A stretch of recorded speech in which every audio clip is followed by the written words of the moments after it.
Welcome back, and in this video I'm going to now talk you through another stage in our folder. Okay, so what we have is the long-term nurture flow. Now the long-term nurture flow is actually, I guess, is probably the most intricate and powerful flow within the entire ecosystem, but it is also at the same time a little bit scarier in terms of when you look at it from like first glance. Now, I'm here to obviously explain it all for you, but before I do that and before I go into the automation itself, I just want to break down some context in terms of when and where this flow and automation can be used. Now, this is actually the sort of skeletal design of the automation itself. And I just want to quickly write down, what it's even for, okay? Now, you'll see in the top, this says reactivation. Now, a lot of the times businesses get confused about reactivation and like forever follow-up. Now, I'm just going to break this down because they're kind of the same thing, okay? Now, before we discussed when a lead, right, let me zoom in a bit more. When a lead first comes in, right, they get nurtured. So they go through through that instant reply, that 30-second reply, right, to the 24-hour mark. So during that first period of the day, they get nurtured, and then they go into a short-term nurture for like day 2 to day 7, right? So between day 2 and day 7, they might get reached out to every sort of day or so with either a contextual AI message, phone call, where it may be. Now, if they don't reply during this time, a sort of long-term nurture forever follow-up would be that term, right? So long-term nurture is where you're continuing the journey in that same pathway. This is, a long-term nurture. It's the context of the word. So when it's part of the whole journey, from start to, forever follow-up, this is long-term nurture. When people start throwing around the word reactivation, lead reactivation, the mechanism, how we deliver the outcome of reactivating your leads is the same process in how we actually nurture your leads that are coming from speed to lead. The only key difference is actually in the context. And what I mean by that is that when you do a reactivation, right? Reactivation is in historical data. What I mean by that is you are going back to someone who's probably been, not reached out to in your database, in your CRM, maybe for 3 weeks, 4 weeks, 2 months, 3 months, 6 months, however long, right? Whereas opposed to the other set of leads, they've already been responded to the first time they came in, nurtured to the first time, the whole thing has been a consistent, streamlined sort of experience. Reactivation is when you're taking leads that are sitting in your CRM, maybe from the past before working with us, maybe in your point of sale system, whatever it is, and we're putting it into the database, into our system. So we're taking old leads from elsewhere and putting them into our system to feed them the ongoing automations to get them back on. What that would look like is it's the same mechanism, but the context is different. So with the context, as we will say, these leads haven't been reached out to for a long time. They've been dormant in our database. Your job is to reactivate them, but it will be in the same mechanism of this workflow. So the reason why I'm giving you this now is that when we reactivate your leads, if in that plan, compared to how we nurture them in the forever follow-up, both of them we're using this same automation. And the reason why I've taken some time to explain this is that it's really nice to understand, that this automation is incredibly powerful.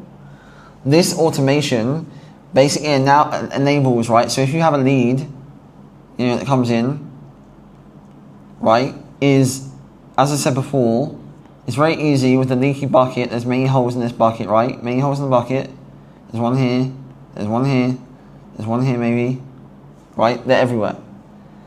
The forever follow-up is a closed loop system. No lead can escape. So it's creating really high value. It means that every single one of your advertising dollars or your efforts from organic SEO or whatever it may be cannot leave your ecosystem unless they were, for example, to use like do not disturb, okay? So super powerful, and now I'm going to go exactly into the workflow. Before I do that, let me just show you quickly what am I going to show you? I'm going to show you the opportunities. So in the opportunities, you will see something like, where is it? Long-term nurture, okay? That long-term nurture is corresponding to people that have been a short-term, been a new lead, they come in a speed lead, they've either not booked from all this, they've then been moved into the short-term nurture, then moved away through, and then been added into the long-term nurture, or they've been a hot lead, so it's talking to the AI, and for whatever reason, it's not set. We've moved them back into the short-term nurture, they've been nurtured, and they've not converted to that one, and so we've moved them into the long one, the forever follow-up. In this sense, all of the leads eventually will sit in this ecosystem where we deliver contextual follow-up on an ongoing basis. So, you will see them here.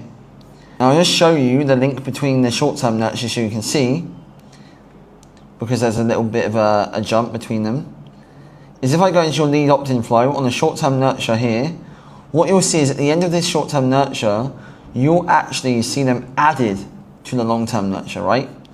So at any point they're not going to reply. The final thing is we're going to add them to the long-term nurture right here. And that's long-term nurture V2. So you just go into the folder 2 because it's V2. We go in here, and this is where we get the automation. Now as you can see here, this looks very scary. I'm going to explain it to you very simply, okay? There is no trigger. There is nothing triggering this event.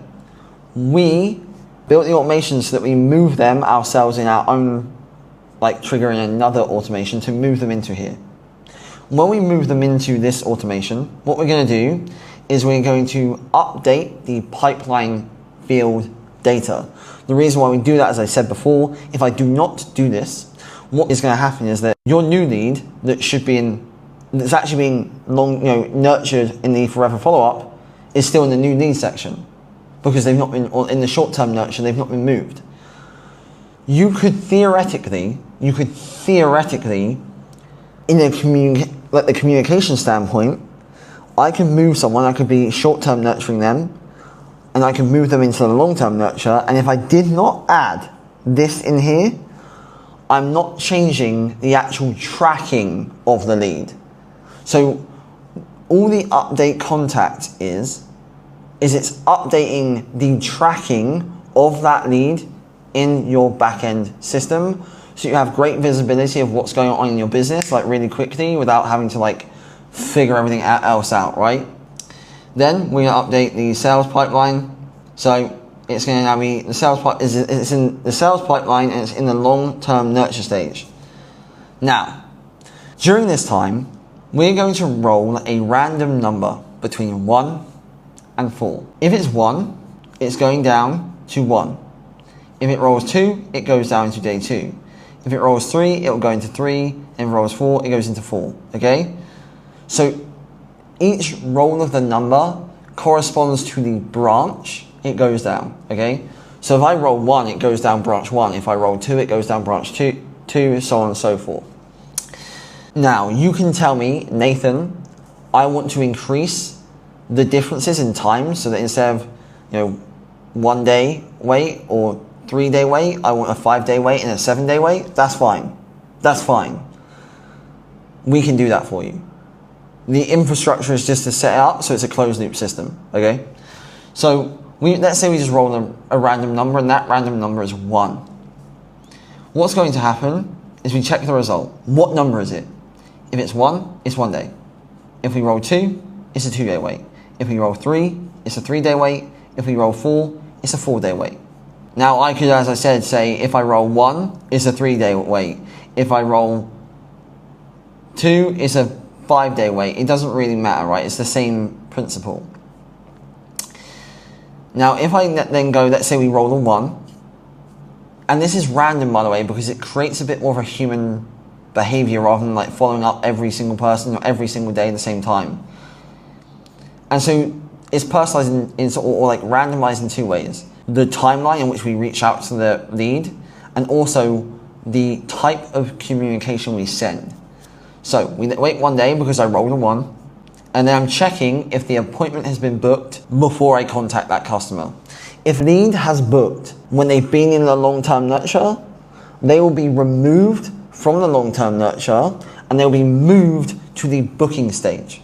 So you're never going to have to worry ever, like it's all done on autopilot. If you have like, let's say 1,000 leads in the long-term nurture, you can have leads that come and let's say 10 of those leads then booked, so there's 990 leads in the long-term nurture. Those other 10 are then going to be automatically moved into your booking stage and are no longer going to have communication via the long-term nurture. Now, if it has not booked, because again, if someone has booked, right, we just remove them. We don't want to send anything to them. They've booked. They've done their job. If they have not booked, then we want if we roll a 1, we're going to do a AI contextual chat follow-up where we use the context of the chat, and we have an AI outbound assistant that we built for you to do outreach to book appointments, to qualify your leads and book appointments. And again, this will be in, if you want to know more information about like AI and AI prompting, I'm going to do like a separate set of videos on like how that works. The reality, however, is if you want something to change with your AI, you just hit that bottom right widget, because you know it's a lot of small nuances, but I'll still provide some education on how it works in separate videos. It's going to then wait 30 seconds, and it's going to make an AI call. Then what's going to happen after it's done that is you see there's a link, and that link, if we follow that link all the way up, right, we follow the link, we follow the link, we follow the link, we follow the link, we follow the link, it's then going to roll. It's going up again, rolling a random number, and let's say it's 3. It's then going to wait 3 days. If it's 1, it's going to wait 1 day. And then, if in this AI texting and calling they did book, they will exit the flow. If they didn't book, it's going to send a new message and a new text. However, depending on what branch they go down, the logic is still the same. So every branch is the same. The only difference is the timeline it takes to communicate with them and the type of communication. So if I go down here, for example, if we roll 4, right, we're going to send an AI text, and then we're going to send an AI email. Now again, I can film a separate video on this, but all this does is we take your business offer, your niche, and then we send a relevant email using AI, where the AI knows the types of emails it sent before, the subject lines and the body, and then we generate another email to match your ideal customer persona, linked to your business, to then send it out to them, which means you don't have to spend hours and hours every single week writing new emails. And then we send the email, we wait 30 seconds, and then we do the make AI call. But then you can also see, for example, that had the chat follow-up, the call, the chat follow-up, it had the email copywriter, and it had the AI call. However, if you go to rolling number 3 has the email and the call, but no text. Number 2 has the chat and the email, but no call. And again, like, depending on if you signed up for our AI voice package, you know, we would obviously just have AI text and email and not call. But just to get your understanding here, that all that happens is we update the contact to that stage of the pipeline. We roll a random number between 1 and 4. 1 and 4 denotes a set amount of days that are different. If the appointment is booked, once it's checked, we don't contact them, because they're now being communicated with their booking communications. If they have not booked, we will then, based on the context of the lead, where they are in the pipeline, plus the information they fill in from their form, we enable ourselves with AI to send relevant communications at a randomized time period between 1 day or 4 days or 2 days, 3 days, 7 days, whatever you want us to do, to them until they book an appointment, completely on autopilot. And that means that when you have these come into the pipeline, if they're not going to convert during that first time, they will be nurtured for months and months and months, and eventually if they have a longer sales cycle in your niche, they will eventually convert and become booked appointments without you having to lift a finger. If you have any questions with regards to the Forever Follow-Up, you can just hit the button in the right hand corner, the chat widget, and we'll be more than happy to help you. See you on the next